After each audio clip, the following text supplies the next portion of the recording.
సురేష్ కొండేటి మీద సోషల్ మీడియాలో జరిగే చర్చలు, వచ్చే ట్రోల్స్ అందరికీ తెలిసిందే. ఇక ఆయనకు మైక్ దొరికితే హీరోయిన్లను ఎలాంటి ప్రశ్నలు అడుగుతాడో అతడికే తెలియదు. కోన వెంకట్ తీసిన గీతాంజలి మళ్ళీ వచ్చింది సినిమాలో ఆయన మీద సెపరేట్గా ఒక సీనే రాసుకున్నాడు. తన మీద ఎంత ట్రోలింగ్ జరిగినా, ఎన్ని నెగిటివ్ కామెంట్లు వచ్చినా సురేష్ కొండేటి మాత్రం పట్టించుకోడు. నెగిటివ్ అయితే ఏంటి, ట్రోలింగ్ జరిగితే చాలు అనుకుంటాడు. ఎలాగోలా ఫేమ్ అవుతున్నాం అనుకుంటున్నాడు. కానీ అదే ధోరణితో ఉన్నట్టుగా కనిపిస్తోంది మరొక పర్సన్.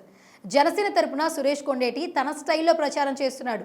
పవన్ కళ్యాణ్ మీద అభిమానాన్ని చాటుకునేందుకు ప్రత్యేకంగా ఒక పాటను రిలీజ్ చేసేశాడు. ఈ పాట కోసం బాగానే ఖర్చు పెట్టినట్లు తెలుస్తోంది. అయితే ఈ పాటలో తన గొంతును కూడా ఇరికించేశాడట. ఇదే ఇప్పుడు ఇబ్బందికరంగా మారింది. ఆయన గొంతులో ఈ పాటను జనాలు వినలేకపోతున్నారని తెలుస్తోంది. సురేష్ కొండేటి వేసిన ట్వీట్ కింద కామెంట్లు గమనిస్తుంటే ఈ విషయం అందరికీ తెలుస్తుంది.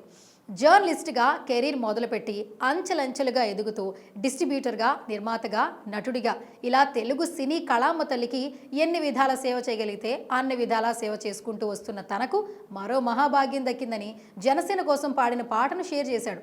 సింగర్ శ్రీకృష్ణ గాత్రంతో రికార్డ్ చేయబడిన ఈ పాటను ప్రమోషన్స్లో భాగంగా తాను కూడా పూర్తిగా ఈ పాటను పాడానని, అందులో 1 నిమిషం నిడివి కల వీడియోను రిలీజ్ చేశానని తెలిపాడు. అయితే సురేష్ కొండేటి పాడిన ఈ పాట మీద ఇప్పుడు పెద్ద ఎత్తున ట్రోలింగే జరుగుతోంది. ఇంకోసారి మాత్రం పాట పాడాలని ట్రై చేస్తే నువ్వు పాడిన ఈ పాట వల్ల పడే 4 ఓట్లు కూడా పడవు అని కామెంట్లు పెడుతున్నారు. అమ్మ బాబోయ్, అలా పాడేసావేంటి అని కూడా విమర్శిస్తున్నారు. రకరకాల కామెంట్లతో ట్రోల్స్కి గురవుతున్నాడు సురేష్ కొండేటి.